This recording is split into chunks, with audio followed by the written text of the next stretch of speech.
Bueno, entonces el tema de geriatría, uno de los conceptos a tener en cuenta es el tema fundamentalmente de los adultos mayores de fragilidad. Y la fragilidad fundamentalmente está en el 30% de los adultos mayores. ¿Y qué es la fragilidad?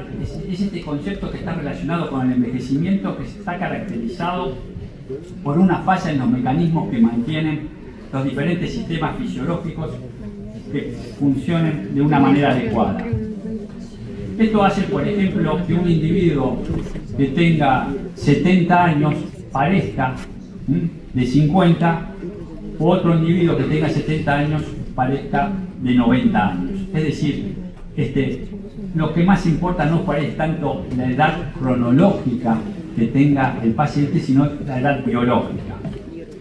Generalmente, aquellos individuos que son más frágiles son más vulnerables y eso tiene una mayor proporción. Recordar que aquel individuo que se encuentra en un estado de fragilidad tiene que tener un alto índice o una mayor índice de mortalidad que aquel que no lo es.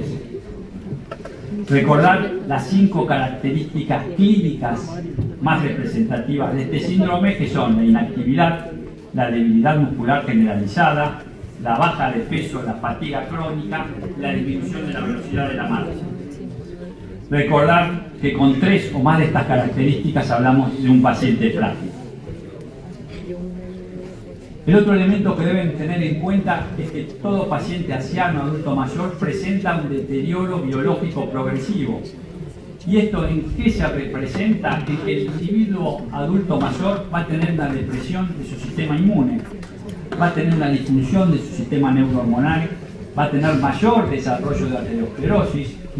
Ya se ha visto que la aterosclerosis, proceso inflamatorio, hoy como lo entendemos como tal, ya se empieza a desarrollar desde edades tempranas. El envejecimiento también se acompaña de una reducción de tolerancia al estrés fisiológico. Es que tener siempre en los individuos adultos mayores el estilo de vida, los trastornos alimentarios y la mayor prevalencia que tienen enfermedades asociadas como la diabetes, la hipertensión arterial y la enfermedad cardiovascular. El otro elemento que deben tener en cuenta cuando pensamos en adultos mayores es la polifarmacia. Recordar que polifarmacia entendemos cuando toma 5 o más medicamentos.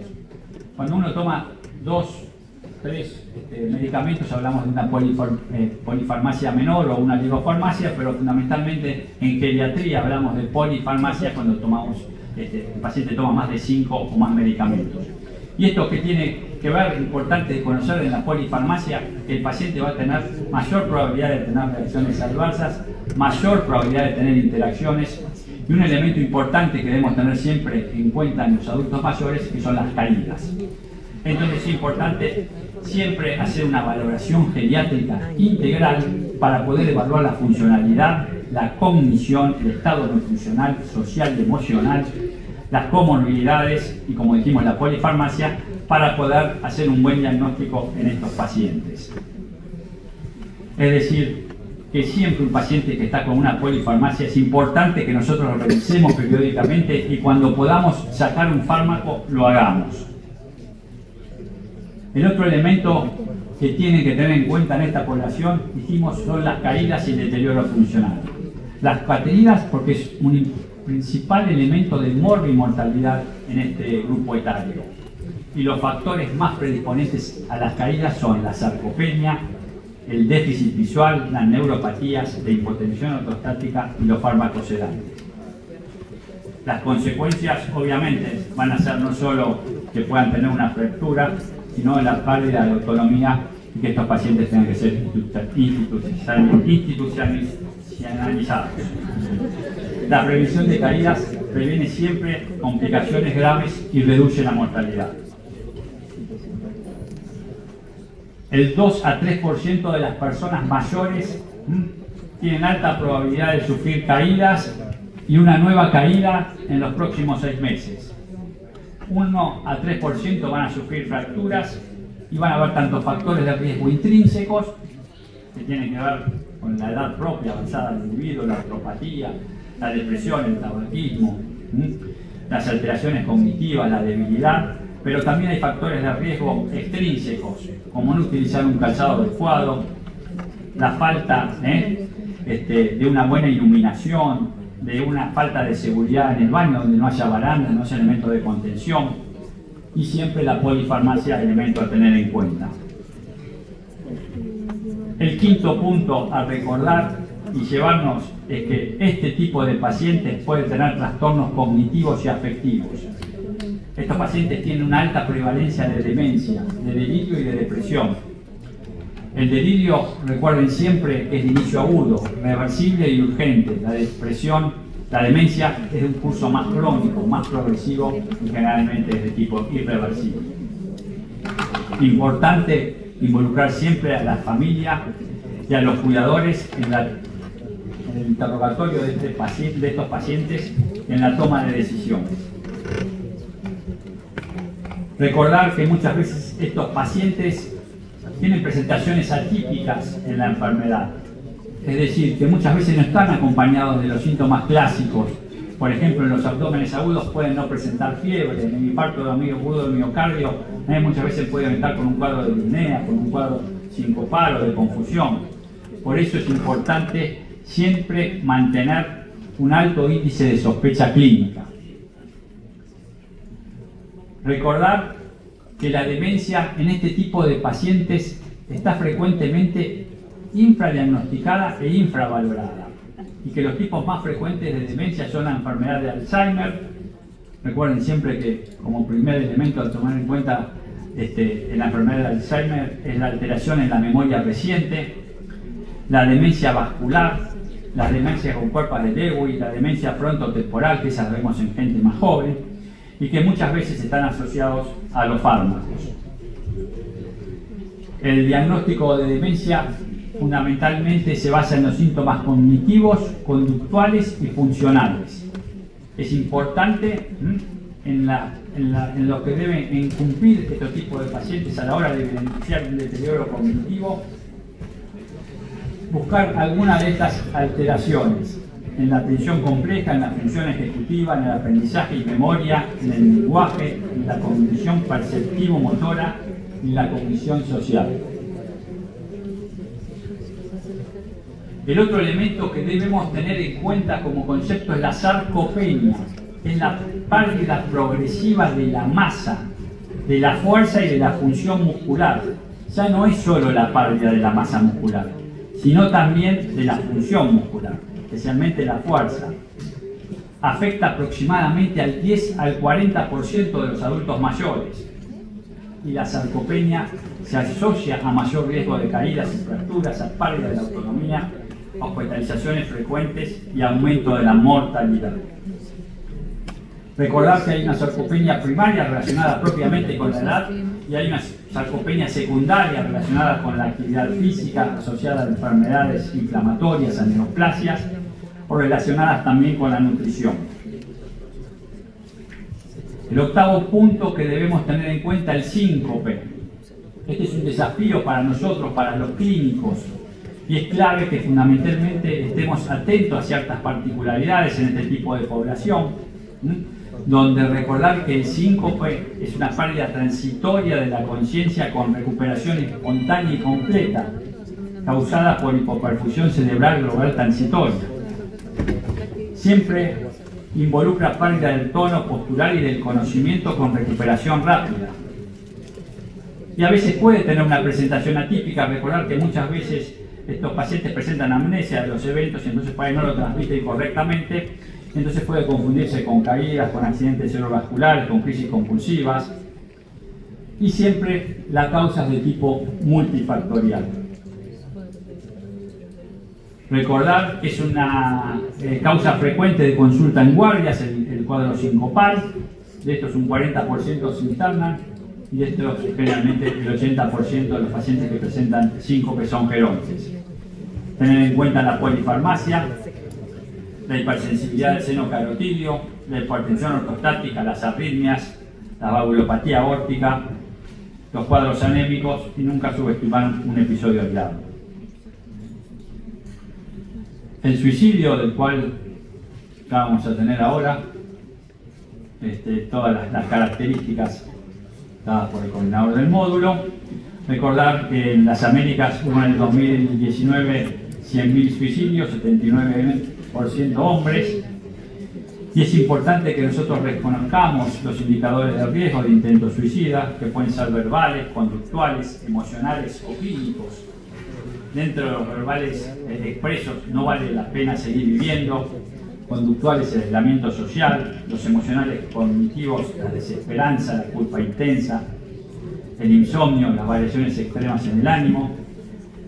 Los antecedentes previos de suicidio y los trastornos psiquiátricos, las enfermedades crónicas, son todos elementos que debemos tener a la hora de aquellos pacientes que tienen un intento o son indicadores de riesgo de suicidio. Buscar siempre señales de alarma, como aislamiento, antecedentes de intentos previos, siempre hacer la evaluación psiquiátrica urgente, y determinar obviamente si necesita internarse. La escucha activa y sin perjuicios puede ser siempre el primer paso para salvar una vida, y nunca olvidarnos del apoyo social y comunitario. Y el último punto a recordar es siempre sospechar la intoxicación por opioides, donde la tríada clásica que debemos tener siempre en cuenta nosotros los clínicos, que somos muchas veces los que recibimos a los pacientes en la guardia, está dado por la miosis, la depresión respiratoria y la disminución del nivel de conciencia. A veces puede ser que alguno no esté presente, pero esta es la tríada clásica, donde la depresión respiratoria es el signo más preocupante, y siempre sospecharla aunque no haya una historia clara, y puede presentarse muchas veces como un coma de causa desconocida. Siempre orientar o considerar que puede estar en el uso del consumo de alguna sustancia opioidea, la hipoventilación inexplicada, en los hallazgos neurológicos sin foco y en el contexto de dolor crónico o acceso a fármacos. La miosis bilateral con las pupilas puntiformes es uno de los elementos clavos, junto dijimos entre la depresión respiratoria y la alteración del nivel de conciencia. Y tener en cuenta que la historia de consumo, la presencia de ampollas, las jeringas, los parches, los testigos del evento a veces pueden ser un elemento clave y que tienen respuesta fundamentalmente a naloxona.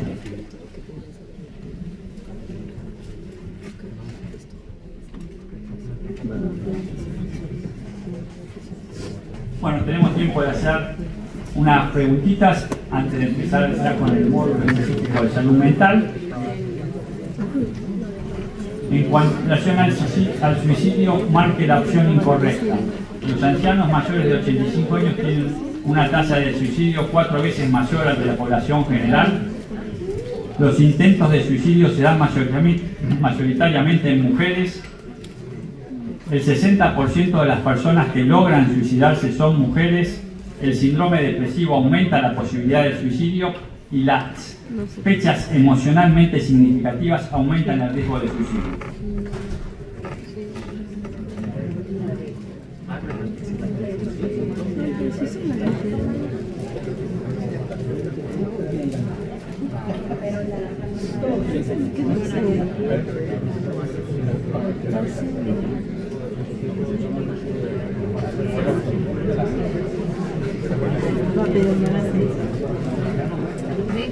Ya de esto le va a hablar el doctor Ortiz ahora, que ya está acá presente, que ya lo vi.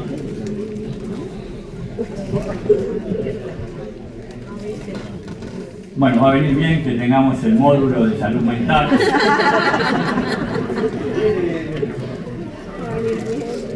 Solo el 60% de las personas que logran suicidarse son mujeres, es la respuesta correcta, eso está mal. Generalmente sí, las mujeres son las que tienen más intentos de suicidio, pero los que los consiguen somos los hombres.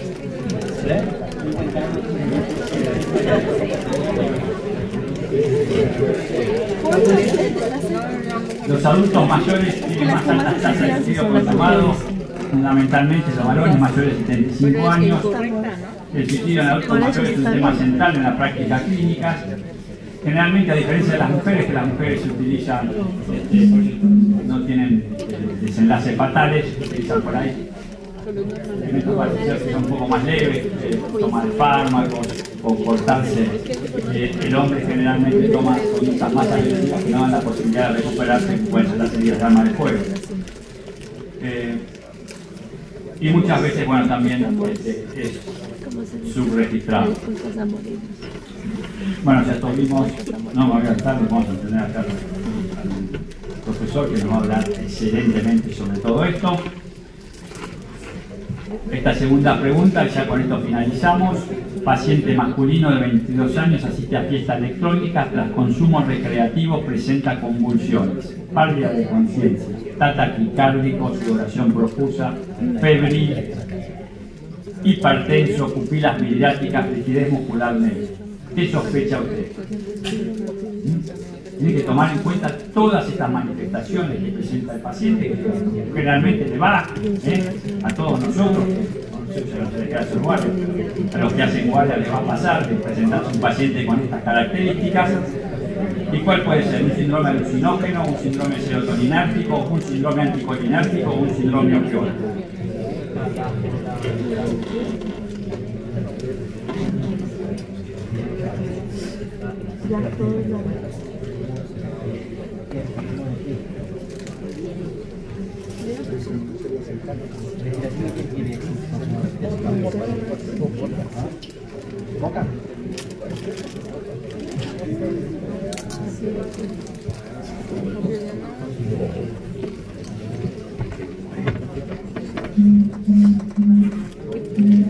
Y el 63% contestó correctamente.